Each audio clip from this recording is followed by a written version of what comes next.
Samantala ngayong araw, opisyal nang idedeklarang international shrine ang Antipolo Cathedral o ang Our Lady of Peace and Good Voyage. Yan ang unang balita live ni Ian Cruz. Ian, good morning. Ivan, inaasahan ngang mas darami pa ang mga deboto dito sa Antipolo dahil sa nalalapit ngang solemn declaration bilang international shrine itong Antipolo Cathedral. Malafiesta nga, Ivan, ang nagaganap ngayon dito dahil dun sa parada na ginagawa ng iba't ibang mga grupo kasama na yung drum and lyre sa iba't ibang bahagi ng syudad.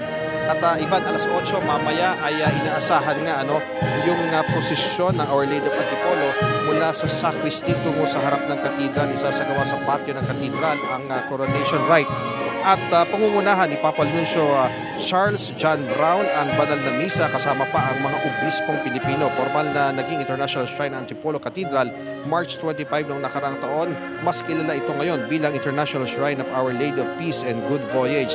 Inanunsyo ng Catholic Bishops Conference of the Philippines o CBCP ang pagtanggap ng isang decree mula sa Vatican na nagtataas sa Antipolo Cathedral bilang International Shrine. Antipolo Cathedral ang unang international shrine sa bansa, ikatlo sa Asia at ika-11 sa buong mundo ay sa CBCP. March 25 ang araw din kung kailan ang imahe ng Our Lady of Peace and Good Voyage ay umalis sa Acapulco, Mexico, sakay ng isang galyo na halos 400 taon na ang nakakaraan. Inabot pa nga raw ng bagyo at muntik pang masunog ang galyon sa 3 buwan itong paglalayag sa karagatang Pasipiko. Ngunit nakarating ang imahe ng ligtas sa Pilipinas noong 1626 at mula noon ay tinatawag na ngang Our Lady of Peace and Good Voyage. Iban, yung ilang kalsada sa palibot nga nitong Antipolo Cathedral ay nakasara dahil nga sa ginaganap ngayon na mga parada at seremonya dito at patuloy tayong mag-aantabay sa iba pa mga kaganapan mula rito. Itong unang balita mula rito sa Antipolo. Ako si Ian Cruz, nag-uulat para sa GMA Integrated News. Balik sa iyo, Ivan. Maraming salamat, Ian Cruz.